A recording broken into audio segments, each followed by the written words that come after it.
Assalamualaikum warahmatullahi wabarakatuh. Anak-anakku sekalian, selamat pagi, salam sejahtera buat kita semua. Selamat bertemu kembali di mata pelajaran Teknologi Perkantoran untuk kelas 10 Otomatisasi Tata Kelola Perkantoran. Pada video sebelumnya kita sudah membahas tentang materi yaitu pengertian teknologi perkantoran, mulai dari pengertian para ahli apa itu teknologi perkantoran. Kemudian pada minggu berikutnya kita sudah sama-sama praktik ya, mengadakan praktik yaitu dengan materi mengetik 10 jari. Nah, kemudian untuk materi yang selanjutnya ini anak-anakku sekalian, kita akan membahas tentang aplikasi pengolah kata yang sering digunakan di dalam dunia perusahaan atau yang sering digunakan oleh masyarakat. Untuk mengawali anak-anakku sekalian, mohon maaf sebelum kita melanjutkan materi pembelajaran kita pada hari ini, mari kita sama-sama berdoa kepada Tuhan Yang Maha Kuasa agar setiap kegiatan kita senantiasa dalam lindungan Allah Subhanahu wa taala, Tuhan Yang Maha Kuasa. Untuk itu, mari kita berdoa sesuai dengan kepercayaan dan keyakinan masing-masing. Berdoa dalam hati mulai.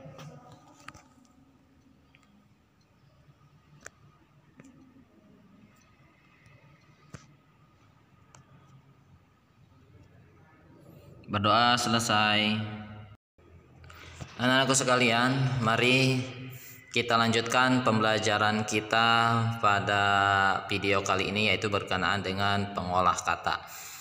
Jadi banyak sekali aplikasi pengolah kata yang sering digunakan oleh masyarakat yang sudah dikenal di dalam dunia kerja, dunia industri, ya, dalam pendidikan dan seluruh instansi tentang aplikasi pengolah kata. Namun yang akan dibahas pada video kali ini pengolah kata yaitu dengan aplikasi Microsoft Office Word. Sebelum kita membahas tentang aplikasi Microsoft Office Word, kita bahas dulu apa itu pengolah kata atau aplikasi pengolah kata. Jadi aplikasi pengolah kata itu adalah salah satu jenis aplikasi. Nah, berarti salah satu jenis aplikasi, kalau sudah berbicara tentang salah satu jenis, berarti banyak jenis aplikasi. Nah, ya, banyak jenis aplikasi. Jadi aplikasi pengolah kata itu adalah salah satu jenis aplikasi yang terdapat dalam laptop atau komputer yang kita miliki ya, yang berhubungan dengan pembuatan buku atau apapun yang berhubungan dengan teks. Jadi itu setiap kegiatan yang itu dilakukan di dalam komputer atau laptop yang kita miliki yang berhubungan dengan pengolahan kata seperti membuat proposal, membuat cerpen, membuat cerita, membuat makalah dan lain sebagainya, itu pasti tidak lepas kita menggunakan aplikasi pengolah kata. Nah, aplikasi yang sering digunakan salah satunya adalah aplikasi Microsoft Office Word. Ya, itu anak-anakku sekalian. Lalu kemudian apa sih itu aplikasi Microsoft Office Word? Kita lihat dulu, kita baca dulu sejarahnya mulai tahun berapa aplikasi Microsoft Word itu dirilis atau dikembangkan. Nah, ini Microsoft Word adalah salah satu jenis dari macam-macam aplikasi pengolah kata. Jadi aplikasi pengolah kata itu banyak, ada Notepad ya. Kemudian ada Microsoft Office Word dan lain sebagainya. Nah, ini diluncurkan oleh perusahaan Microsoft Corporation dengan satuan paket yang terdapat dalam Microsoft Office. Jadi di dalam Microsoft Office itu banyak jenisnya, ada Microsoft Office Excel, PowerPoint, Microsoft Office Word dan lain sebagainya, banyak sekali. Kemudian dan juga merupakan salah satu perusahaan terbesar dalam urusan perangkat lunak atau yang biasa kita kenal dengan istilah software ya. Jadi di dalam perangkat komputer itu ada 3 istilah yang sering kita kenal, yaitu hardware atau perangkat keras. Jadi perangkat keras itu yang sering yang bisa kita lihat, yang bisa kita raba, yang bisa kita pegang, itu namanya perangkat keras atau hardware. Kemudian ada perangkat lunak, apa itu? Nah, ini software ya. Software itu seperti apa? Aplikasi yang ada di dalam komputer, itu tidak bisa kita pegang. Nah, kemudian ada brainware. Brainware itu siapa? Kita yang menggunakan ya. Jadi salah satu jenis pengolah kata ini juga banyak digunakan oleh pengguna komputer yang ada di dunia. Jadi ini sekilas tentang Microsoft Office Word. Lalu sejarahnya, jadi Microsoft Office Word ini pertama kali diperkenalkan pada dunia yaitu di tanggal 25 Oktober 1983 atau 1983. Nah, pada waktu itu Microsoft Word namanya bukan Microsoft Office Word ya. Nama yang dimilikinya itu melainkan namanya itu adalah Multitool Words ya. Jadi Multitool Words. Jadi di awal perilisannya Multitool Words ini hanya bisa digunakan untuk sistem Xenic. Jadi belum ada yang namanya Windows. Nah, sekarang kan Microsoft Office Word itu bisa digunakan di dalam Windows 7 dan Windows lain sebagainya. Kemudian di tahun-tahun berikutnya sering perkembangan teknologi Multitool Word dikembangkan agar bisa digunakan oleh sejumlah platform lainnya seperti komputer IBM, Apple, Macintosh, komputer dan lain sebagainya. Maka hadirlah Microsoft atau digunakan Microsoft Windows di tahun 1989. Oke, nanti kita cari lagi. Nah, ini ada banyak sejarah yang mengatakan tentang hadirnya Microsoft Office Word ya. Baik, kita lanjut saja. Cara menggunakan atau cara mengaktifkan Microsoft Office Word. Jadi langkah-langkahnya seperti apa sih? Jadi langkah-langkah yang pertama, pilih tombol start. Tombol start itu yang ada di mana? Yang ada di pojok kiri bawah ya. Yang gambar Windows itu start, yang ada di bawah pojok kiri paling bawah pokoknya ujungnya, yang gambar segi 4 itu yang seperti bendera. Kemudian pilih apa? Pilih All Program ya. Mohon maaf tanda panahnya tidak menyesuaikan ke All Program. Lalu pilih All Program. Kalau memang di situ sudah ada aplikasi Microsoft Word, boleh diklik aplikasi Microsoft Word ya. Kemudian selanjutnya pilih Microsoft Office Word. Baik, itu.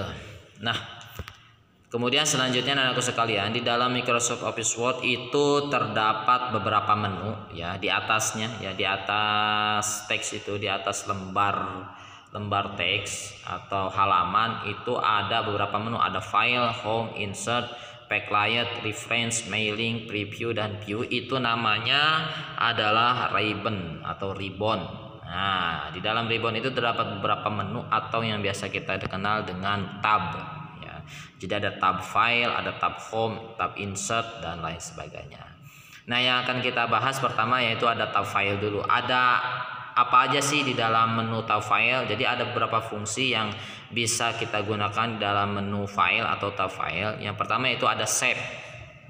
Nah, save ini apa sih? Save itu adalah sebuah file atau dokumen yang sudah kita buat, namun file itu baru, belum ada file sebelumnya di dalam komputer. Maka untuk menyimpannya kita pilih, kebalik.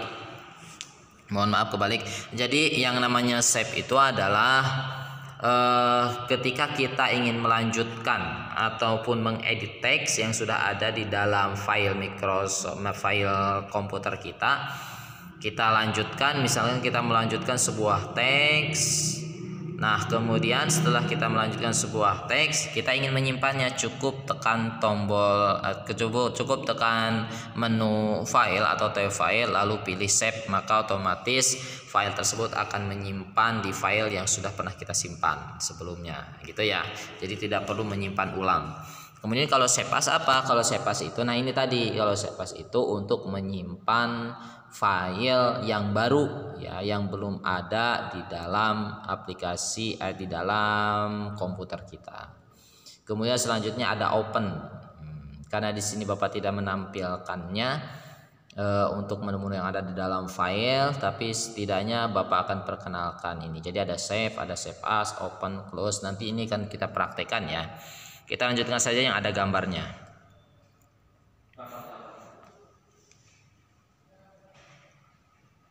Kita lanjutkan saja yang ada gambarnya ya. Baik. Nah, lanjut ke tab yang ada di ribbon. Apa yang kita bahas di sini adalah menu home. Menu home di sini ada beberapa fungsi di dalam menu home. Salah satunya ada paste.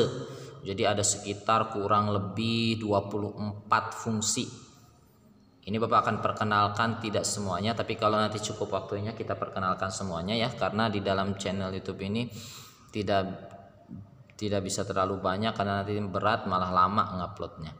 Jadi yang pertama ada paste. Paste ini tujuannya apa? Untuk menempelkan sebuah kalimat, sebuah file, sebuah lembar kerja di dalam file yang baru atau di dalam lembar kerja yang baru. Nah, tapi sebelum dipaste itu kita pilih alternatif, mau di cut atau mau di copy. Nah, jadi setelah kita memilih copy baru dipaste di mana. Contoh misalkan kalian membuat satu judul puisi atau satu judul cerita harian kalian. Nah, ingin kalian gandakan di lembar berikutnya. Tinggal blok saja, kemudian pilih copy, kemudian arahkan ke file yang kosong di situ lalu pilih paste. Gitu ya. Kemudian ada cut. Nah, kalau cut ini adalah untuk memotong tulisan. Contoh misalkan kalian ingin memotong tulisan lalu dipindahkan ke file yang kosong yang kalian inginkan karena misalkan itu warnanya kurang menarik atau gimana, kalian ingin mengcutnya. Nah, cukup dipotong atau di cut, pilih di blok dulu kemudian di cut, di paste. Beda dengan copy ya. Kalau copy itu ada file asli, ada duplikatnya, tapi kalau cut tidak ada. Kalau dia sudah di cut maka di file utama tidak akan ada, maka akan ada di file berikutnya yang kalian tempelkan itu tadi. Kemudian ada nomor 4. Lihat, nomor 4 itu namanya adalah font style. Apa sih itu font style? Font style itu adalah menu yang digunakan untuk memilih jenis tulisan yang kita inginkan. Contoh misalkan kita membuat proposal atau membuat makalah, biasanya guru-guru kalian itu meminta untuk jenis hurufnya itu dipilih untuk jenis hurufnya itu Times New Roman, maka tinggal pilih font style yang ada di mana, yang ada di menu home. Jadi font style itu adanya di menu home, kemudian tinggal pilih saja, lalu kalian pilih font style lalu pilih jenis hurufnya. Kemudian yang berikutnya ada bold. Bold itu apa? Fungsinya adalah untuk membuat tulisan menjadi tebal. Misal kalian ingin menebalkan nama kalian, maka cukup di blok nama kalian lalu ditebalkan, maka otomatis nama kalian itu akan hitam, kemudian akan tebal juga. Itu ya, itu nomor 5. Untuk menebalkan gimana? Lihat nomor 5, itu namanya bold. Kemudian berikutnya italic. Italic itu ada berapa? Ada di nomor berapa? Nomor 6. Lihat tuh. Ya, ikonnya nomor 6. Untuk membuat apa? Untuk membuat tulisan menjadi miring. Contoh misalkan kita mau membuat kalimat yang itu berasal dari bahasa asing yang biasanya harus dimiringkan. Nah, maka cukup di blok lalu dimiringkan. Itu ya. Kemudian ada underline. Underline itu tujuannya apa? Untuk membuat kalimat, misalkan kalian ingin membuat kalimat itu ada garis bawahnya, maka cukup pilih underline. Itu nomor 7. Nah, di samping underline itu ada segitiga ke bawah. Berarti di situ ada beberapa pilihan alternatif yang ingin kalian gunakan. Kemudian ada nomor 8 IBC. IBC itu untuk membuat apa? Membuat tulisan coret. Contoh misalkan bukan dihapus ya, tapi dicoret untuk pertanda. Contoh misalkan kita mengisi biodata, nama jenis kelamin kalian misalkan perempuan. Di situ ada pilihan perempuan dan laki-laki. Maka laki-lakinya bukan dihapus tapi dicoret, misalkan coret 2. Cukup di blok yang tulisan laki-lakinya lalu pilih icon IBC itu tadi ya. Maka dia udah otomatis coret 2. Berarti itu menandakan bukan. Kemudian ada nomor 9, lihat. Ada superscribe dan subscribe quote. Ini apa tujuannya? Untuk membuat pangkat ya, pangkat di bawah, pangkat yang di atas tuh. Kita lihat ya, misalkan 2 pangkat 2. Nah, maka tinggal pilih 2-nya besar, kemudian pilih lagi jenis yang berikutnya dipangkatkan. Pilih apa? Pilih yaitu tadi superscribe dan subscribe quote. Oke. Kemudian selanjutnya nomor 10 yaitu ada font size. Nah, kalau di nomor 4-nya itu adalah jenis huruf, untuk nomor 10-nya berarti itu ukuran huruf. Nah, misal saya ingin membuat ukuran huruf nama saya itu menjadi besar. Gimana caranya? Di blok nama kalian, lalu pilih nomor 10 itu font size, lalu pilih ukuran huruf kalian yang kalian inginkan, entah itu ukuran 18, 14 atau dan lain sebagainya. Itu ya.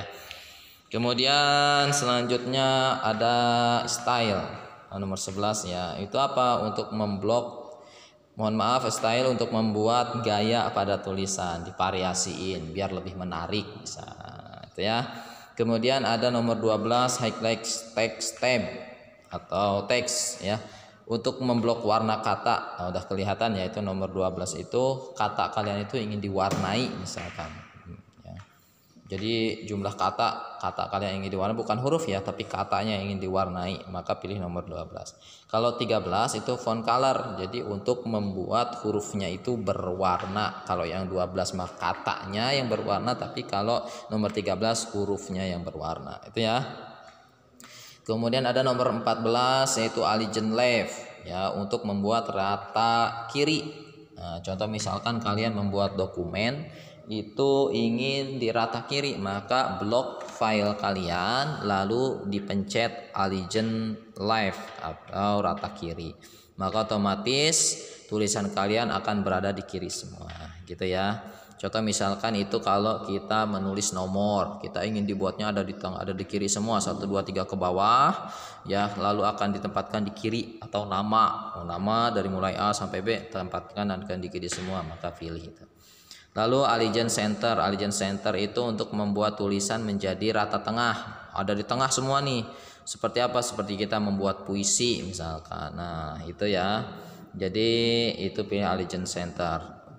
Lalu tapi sebelum merata kiri atau rata tengah ya, tulisannya akan diblok, harus diblok gitu ya. Begitupun nomor 16. Nah, kalau nomor 17 gimana Pak?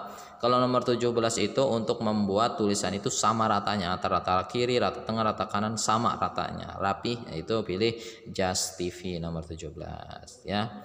Kemudian nomor 18 shading color untuk merubah warna blok pada tulisan dokumen atau background.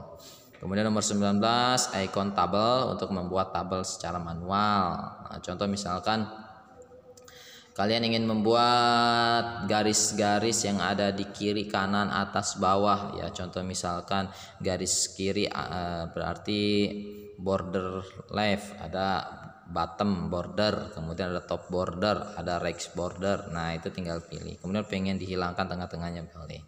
Nah, itu pilihnya apa? Icon tabel. Kemudian ada bullet nomor 20. Itu untuk membuat apa? Membuat ciri khas setiap kalimat. Apa? Untuk membuat ikon kecil di samping tulisan, misalkan bintang, kemudian tanda checklist dan lain sebagainya, maka pilih nomor 20. Misalkan nama saya, kemudian bawahnya kelas. Nah, sampingnya itu pengen dibuat ikon bintang, maka pilih nomor 20. Kalau pengen dibuat angka gimana Pak? Maka tekan nomor 21, apa? Numbering. Kemudian begitupun nomor 23. Nah, nomor 22 ya, mohon maaf. Kemudian kalau nomor 23 itu untuk menambah dan mengurangi lebar paragraf. Nah, kemudian ada nomor 24 apa? Short. Short itu fungsinya adalah untuk membuat tulisan kalian, misalkan kalian mendata nama-nama kelas, dari nama-nama di kelas kalian, teman-teman kan diacak misalkan dari A kemudian lari ke Z, misalkan Ahmad, kemudian berikutnya Zailani, kemudian berikutnya Yuli dan lain sebagainya. Itu kan masih acak-acakan. Untuk membuat supaya tulisannya itu berurutan alfabetis gimana? Di blok kemudian pilih short, maka otomatis hurufnya akan berurutan alfabetis dari A sampai Z. Baik, itu aja anakku sekalian yang dapat Bapak sampaikan. Tetap semangat, nanti kita bahas di grup ya, di grup WhatsApp khusus mata pelajaran teknologi perkantoran. Terima kasih. Billahi taufiq wal hidayah. Wassalamualaikum warahmatullahi wabarakatuh.